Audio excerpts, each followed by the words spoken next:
भी पिछले 6 महीने से हर रात ठीक 3:05 पर उठ जाता था, बिना अलार्म, बिना किसी आवाज़ के। आंखें अपने आप खुल जाती थीं और दिल इतनी तेज़ धड़कता था जैसे कोई अभी दरवाज़ा खटखटाने वाला हो। शुरुआत में उसने इस स्ट्रेस समझा क्योंकि वो एक प्राइवेट हॉस्पिटल में नाइट शिफ्ट नर्स था और मौत देखना अब उसकी आदत बन चुकी थी। लेकिन दिक्कत ये थी कि 3:05 पर उठते ही उसे एक ही ख्याल आता था, आज फिर किसी को बचाया नहीं जा पाएगा। और ये ख्याल उसका नहीं लगता था, जैसे किसी और की आवाज़ उसके दिमाग में बोल रही हो। एक रात उसने घड़ी देखी कि ठीक 3:04। उसे खुद से कहा, आज नहीं उठूंगा, चाहे कुछ भी हो। उसने आंखें कसकर बंद कर ली, लेकिन अगले ही पल उसकी पलकों के अंदर एक चेहरा उभर आया, सफ़ेद चादर में लिपटा हुआ, टैग लगा हुआ जिस पर उसका ही नाम लिखा था। रवि चिल्लाकर उठ बैठा और घड़ी में 3:05 दिखाई दे रहा था। उसी दिन अस्पताल में एक अजीब सी घटना हुई।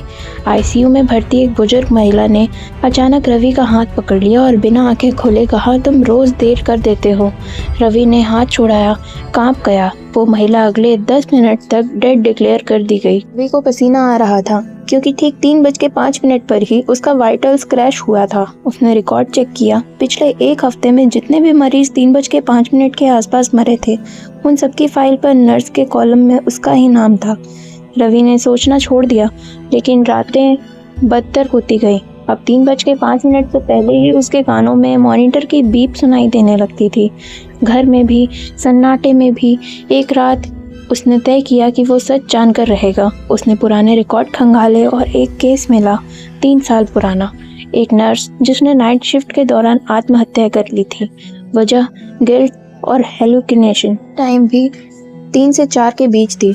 उसकी मौत का टाइम 3:07। रवि को झटका लगा क्योंकि उस नर्स का नाम भी रवि ही था, बस सरनेम अलग।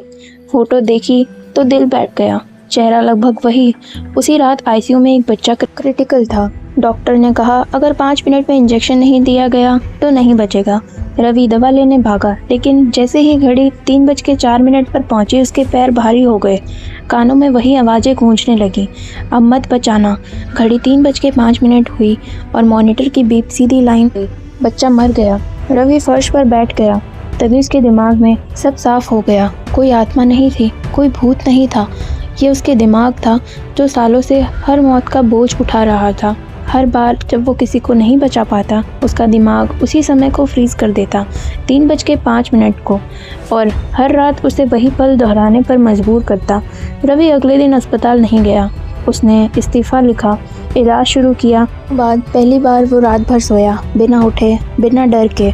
सुबह 7 बजे जब उसकी आँख खुली और उसने राहत की सांस ली, लेकिन जैसे ही उसने मोबाइल देखा, हॉस्पिटल ग्रुप पे एक मैसेज आया, इमरजेंसी नाइट शिफ्ट अवेलेबल, 3:04। और उसी पल उसके सिर में हल्की सी बीप गूंजी, बहुत हल्की, जैसे कहीं दूर कोई मॉनिटर अभी भी चल रहा हो।